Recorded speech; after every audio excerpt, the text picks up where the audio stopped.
We got us a corpse and cartridge occasion. Welcome back to the channel, everyone. It feels so incredibly good to finally say that Tekken 8 is coming. For so long, we wanted this. For so long. And it's finally something. A new update? A balanced update? I thought we'll never get that. But we are. And then also a Tekken 8 teaser. Now, when I did my first breakdown, I was sort of on the fence on whether or not it was Tekken 8 or a remake, but thinking about it a little bit more, and there also was a comment that really opened my eyes to this. But in Tekken 1, Kazuya did not get thrown off the cliff. He did not die and get resurrected by G Corporation yet. After Tekken 2 is when he had the scar and the red eye. So this is definitely Tekken 8. This is not a remake. And another comment too made a really good point. There really isn't a reason to remake a fighting game.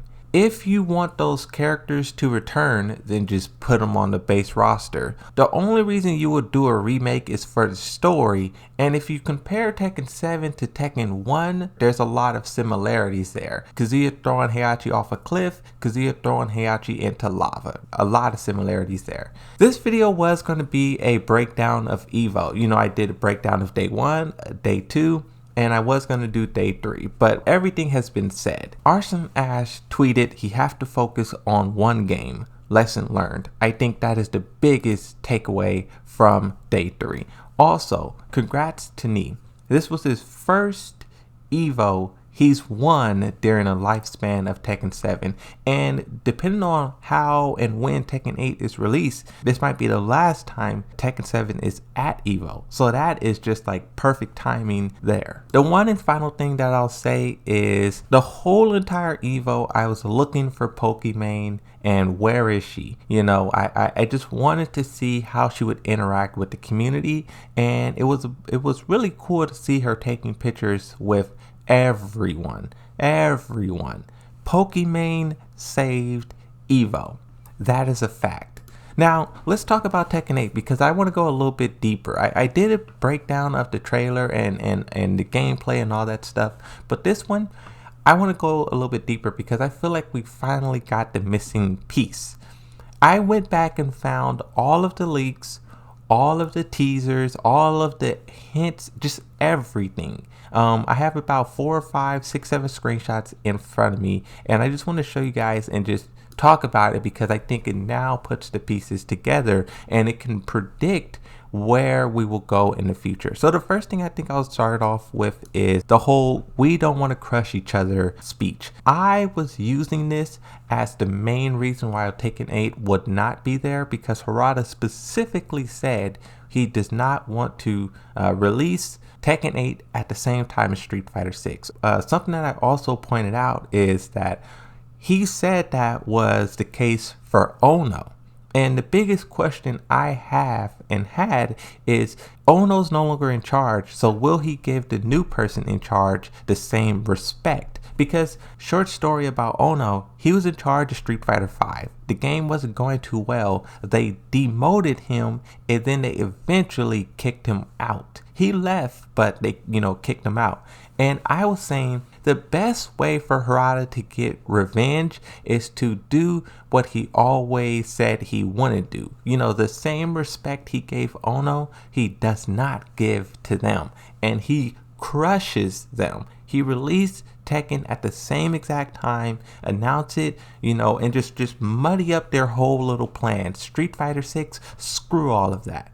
How true that is, I don't know. The first actual leak that I want to talk about, this one goes all the way back to GeForce.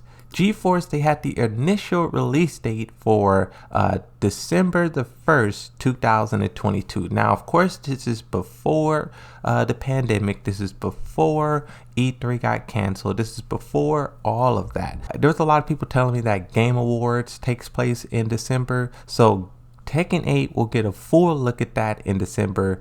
and then sometime 2023 it will be released. Just thinking about how Street Fighter 6 and Tekken 8, they both were teased, I'm gonna say that Street Fighter 6 will be released at the beginning of 2023, and then Tekken 8 will come out at the end of 2023, maybe somewhere in summer or something like that, right? That's my prediction. Now, if we keep all that in mind, let's talk about the most recent leak for Tekken 8 that we got. This leak has 11 titles on it. Focusing on column 3, you have Tekken 8 for quarter 3 of 2023. That would line up kind of perfectly with a December reveal. However, the only thing that kind of gets in the way of all of that is the fact that Harada said this logo was ugly. Now, that could just be a troll. I'm starting to think everything Harada does is a troll. This logo dates back all the way to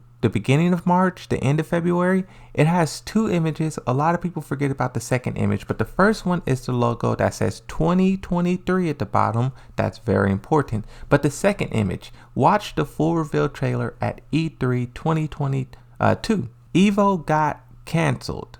So this probably forced Harada to reschedule. What's the next biggest event after E3? Evo. In my mind, I think when they showed Tekken 1, Kazuya throwing him off the cliff, they cut and then they showed Kazuya looking super realistic. When it fades to black, a part of me can imagine this logo being at the end of it. Even though Harada said that this is an ugly logo and he was kind of downplaying the fact that this is real, it kind of matches the vibes of that trailer. The point is, I think all of the leaks that we've gotten so far could actually be true. Whether or not they will eventually change the logo and scrap that whole concept, I don't know. Another thing that I want to talk about, this kind of wraps everything together nicely with a bow. It's a tweet from Michael Murray. So back in 2021, I can't remember exactly what happened, but people misread a tweet and everyone thought Tekken Tag Tournament 3 was coming next. And in response to that, Michael Murray said this: "Don't want to be a buzzkill, but the last time Harada and I announced the new game, it was on the Microsoft stage at E3. I don't think a tweet is how we would do it." Now, the word I want to focus on is announce. What we got at Evo was not an announcement. You can barely even call it a teaser. A lot of people was upset because it wasn't a official teaser. Like what we got with Street Fighter 6 was a teaser. You had characters, you had the art style, you had a logo, and I think it said more information later this year. That's a full-blown teaser. We didn't get any of that. We don't know what consoles, we don't know anything. So you can barely even consider that a teaser. But at the same time, with Gamescom or the Game Awards circling around and alluding to the fact that they will host the announcements, you have to imagine that things is still going as planned. Here's my prediction for what will happen. We got the teaser, but not really a teaser. In December, we will get a actual announcement of the game. I'm guessing some sort of full trailer, a big look at what the game's going to be like, maybe a cinematic between Kazuya and Jin. There's a channel that I like watching, Stefan.